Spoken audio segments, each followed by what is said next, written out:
At the Sanders place, it's all animals welcome. How often have you had a chance to use this guy? It feels like that is a little out of place for y'all. This Colorado power couple has rehabbed more than 200 cubs in their nearly 35 years of bear care. Okay, if you guys have been doing it for 30 plus years, it's possible that you guys enjoy this.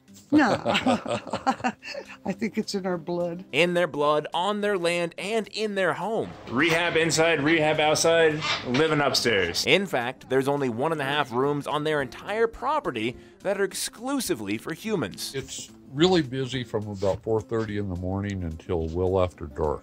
Inside, there's rescued birds and such, while outside you'll find 8 fawns, 3 bobcats, and of course, bears on bears on bears, all totaling 15. We don't deal in numbers, we deal in tonnage. Tonnage here referring to food amounts, hundreds of pounds being consumed every few days. All these crates are going to be eaten up by your bears by tomorrow? Good grief. And for the past 2 years, the couple has needed even more food. Because of the drought and no acorns, no natural forage, we've seen a lot more bear conflict, and that's why we've had so many this last couple of years. Now, what are you giving them right now? Some of their favorite stuff, fruits, peanuts, grapes. But the bear care doesn't stop there. Each cub receives a stuffed animal to play with when it comes in. People might balk at that and think it's kind of silly, but no, they'll lay on top of them and just make noises like they're nursing on a mother. They're very important to them. They play with them all the time. They carry them around. And many of the animals, during certain times of the year, sleep on donated fur coats. You guys have bears sleeping on fancier beds than most people get to sleep on. Oh, seriously. As you can imagine, all this stuff, the rehab, food costs, and facility creation, which they did primarily by themselves, When we moved here, there was nothing here. isn't cheap.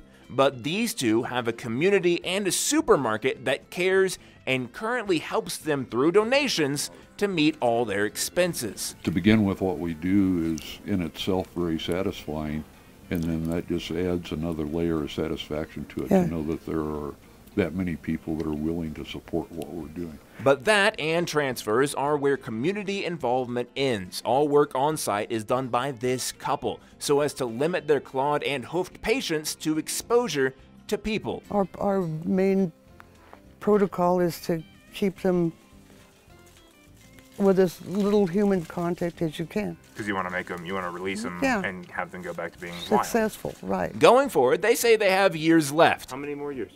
50. So it seems as though bears can rest easy because this Colorado couple shows no signs of stopping. I mean, we're both healthy, Hey, I think that's what keeps us going. I really don't know what we'd do.